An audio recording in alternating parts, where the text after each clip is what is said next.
जा रहा है, क्योंकि वह एक लड़की है, गरीब है और छोटे जाति से आती है। गांव के मुखिया कुलकर्णी सरकार जिपरी को विद्यालय में प्रवेश तभी देंगे जब वह परीक्षा में उत्तीर्ण होगी। मासूम जिपरी की साईं बाबा पर बहुत श्रद्धा है। क्या साईं बाबा जिपरी की मदद करेंगे? आओ देखें। ओम साई राम।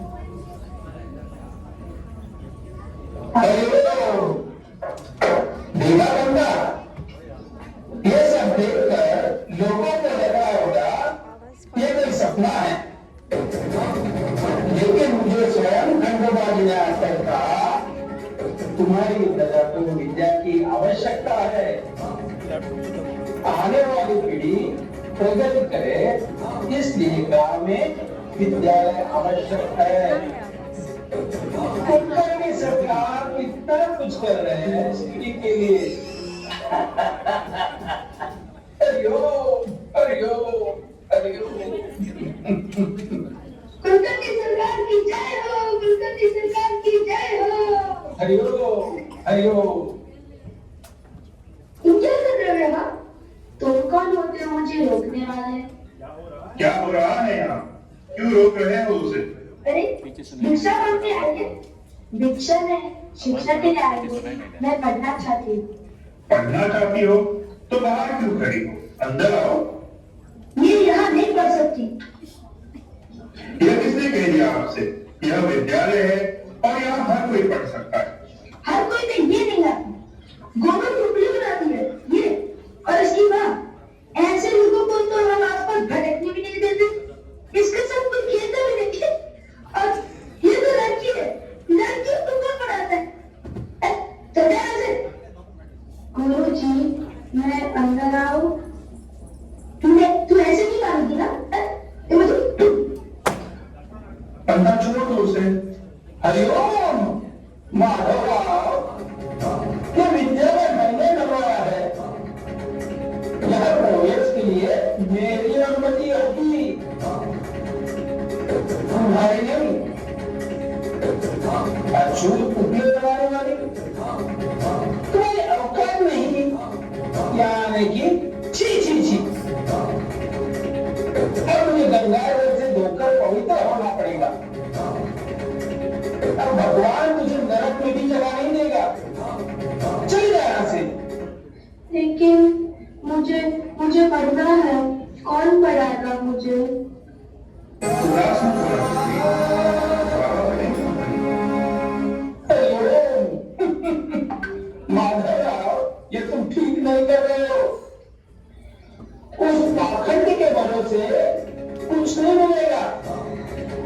अगर इसे विद्यालय में पढ़ने की अनुमति चाहिए तो जिपरी को परीक्षा देनी पड़ेगी, और वो भी अभी। जी सरकार। हरिओम।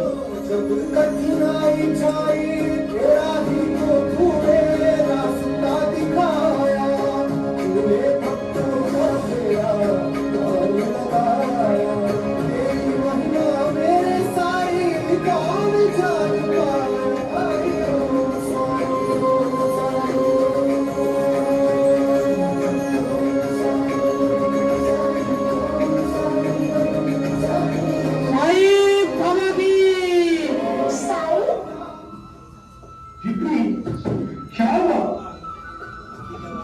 तुम्हारा दिल किसने दुखाया? साईं, उन्होंने मेरी बातें तोड़ी और मेरी परीक्षा लेंगे, तभी मुझे दाखिला मिलेगा। उन्हें ऐसा नहीं करना चाहिए था, क्योंकि शिक्षा तो सभी के लिए होती है ना। जो भेदभाव सिखाया वो शिक्षा नहीं है। तुम्हारी वे शिक्षा इसलिए बनी है क्योंकि बहुत सारे लड़कों का सपने छुपे हैं। ये तो बहुत अच्छी बात है। ये तो परीक्षा लक्ष्मी, इस संसार में भगवान ने भी आकर परीक्षा दी, तो परीक्षा से घबराना कैसा?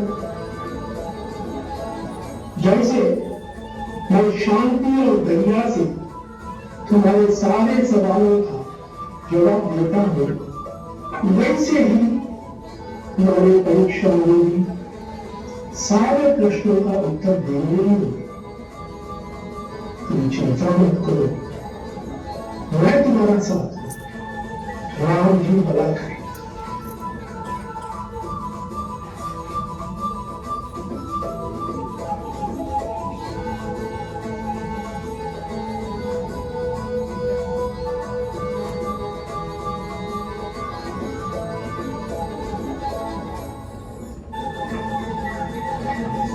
लड़की, क्या तुम तैयार हो? हाँ, मैं तैयार हूँ और साई भी मेरे साथ है। हाँ, तो ये है प्रश्न और अंतिम प्रश्न। यदि तुम्हें इसके सही उत्तर दिए तो तेरा दाखिला पक्का। तो बताओ, हमारे सनातन धर्म में श्री विष्णु जी के कितने अवतार हुए?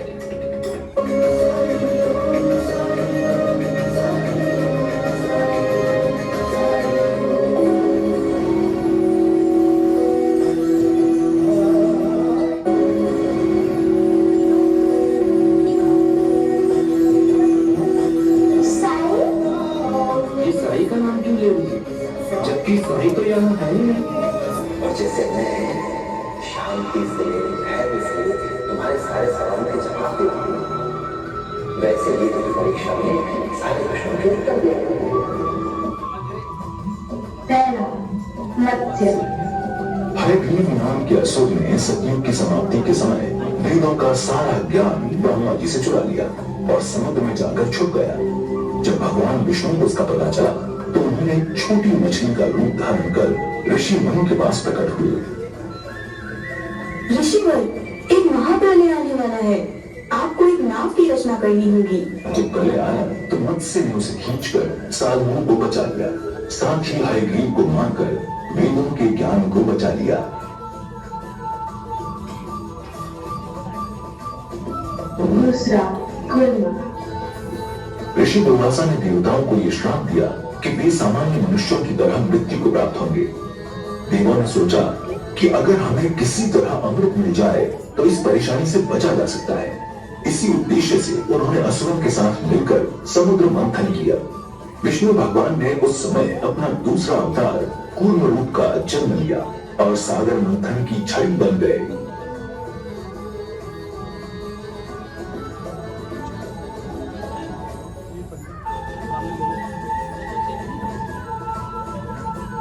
तीसरा, वराह।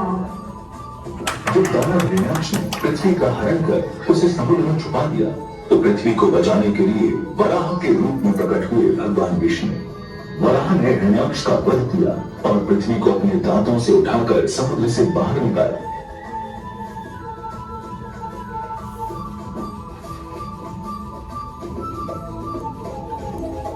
चौथा, नरसिंह। आधा मानव और आधा सिंह। हिरण्यकश्यपु नाम के एक असुर ने घोर तपस्या कर ब्रह्मदेव से एक वरदान प्राप्त किया था कि उसे कोई इंसान या जानवर मार नहीं सकता। इस वरदान के चलते हिरण्यकश्यपु ने धरती पर दहशत मचा दी थी। उनको एक पुत्र हुआ प्रहलाद, जो कि विष्णु का भक्त निकला। प्रहलाद की विष्णु भक्ति देखकर हिरण्यकश्यपु ने उसे मारने की ठान ली और उसे कहा, क्या तुम्हारे विष्णु उस स्तंभ से आकर तुम्हें बचाएंगे? तब विष्णु की नरसिंह स्तंभ से उतरकर हिरण्यकश्यपु को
पांचवा वायरस। एक थे असुर महाराज बलि, जो कि प्रहलाद के पोते थे। उन्होंने अश्वमेध यज्ञ में सारा विश्व जीत लिया और घमंडी बन गए। दुनिया जीतने के बाद उन्होंने ज्ञानियों को भेंट देना चाहा। जब एक बौना सा ब्राह्मण उनके सामने पेश हुआ, जिनका नाम था वामन, उन्होंने महाराज बलि से सिर्फ 3 छोटी कदम की भूमि मांगी। महाराज बलि ने जब हंसकर हाँ कर दिया, तब वो रूप बदलकर बहुत विशाल बन गए। एक पैर से धरती को और दूसरे से आसमान को समा लिया। तब राजा बलि को अपना वचन रखने के लिए खुद का सर वामन के तीसरे कदम के लिए देना पड़ा। छठा परशुराम। परशुराम ऋषि जमदाग्नि और उनकी पत्नी रेणुका देवी के पुत्र थे। उनके पास एक ऐसी जादुई गाय थी, कामधेनु, जो कुछ भी दे सकती थी। एक दिन कुछ क्षत्रियों ने गाय को चुरा लिया और उसके बाद उनके पिता को भी मार डाला। परशुराम ने जब ये देखा कि क्षत्रिय अपना धर्म छोड़ दुष्ट बन गए हैं, उन्होंने सबक सिखाने के लिए धरती पर सारे क्षत्रियों का विनाश कर दिया।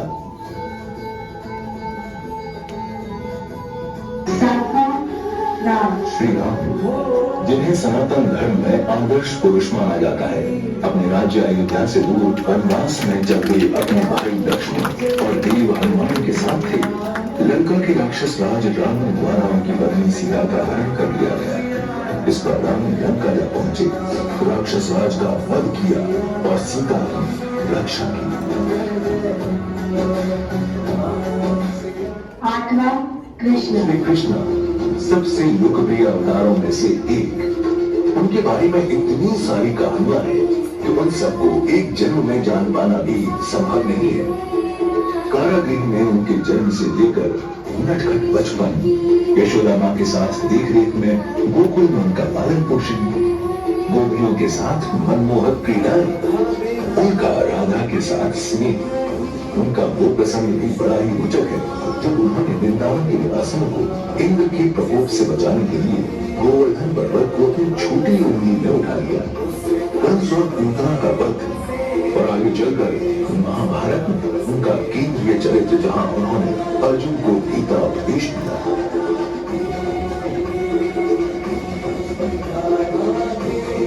नौवां बुद्ध। कपिल वस्तु के राजा शुद्धोधन का विवाह महामाया से हुआ।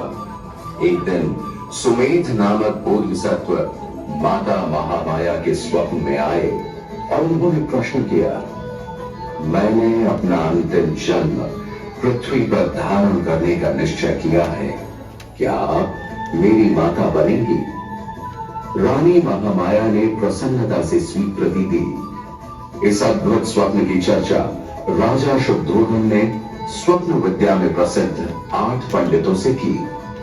उन्होंने राजा को स्वप्न का अर्थ बताते हुए कहा, महाराज, आपके यहाँ पुत्र होगा। यदि वह घर में रहा तो चक्रवर्ती सम्राट होगा। यदि संन्यास्त हुआ तो बुद्ध बनकर समस्त संसार को मार्गदर्शन देगा। अपने जीवन काल में कोई चमत्कार नहीं किया। अंधश्रद्धा, तृष्णा, अहंकार, राग, लोभ, द्वेष से मुक्त होने के लिए 4 आर्य सत्य, त्रिशरण, पंचशील, अष्टांगिक मार्ग व 10 पारमिता का मार्ग दिखाया। सबके मंगल के लिए धर्म स्थापित किया।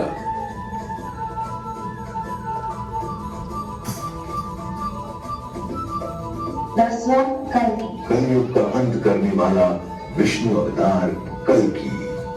पुराणों में कल्कि का वर्णन किया गया है एक ऐसे अवतार के रूप में जो श्वेत अश्व पर विराजमान है और उसके हाथ में एक अजय खड्ग है।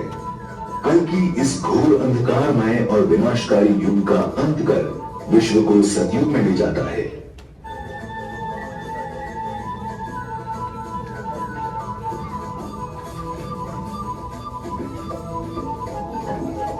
वाह, बाबा की लीला अपरंपार है। अब मैं पढ़ पाऊंगी विद्यालय में। साई की जय हो। अरे इस पार्टी के जादू से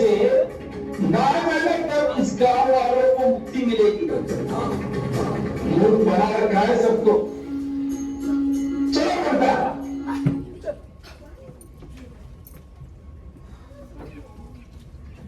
अल्लाह मालिक।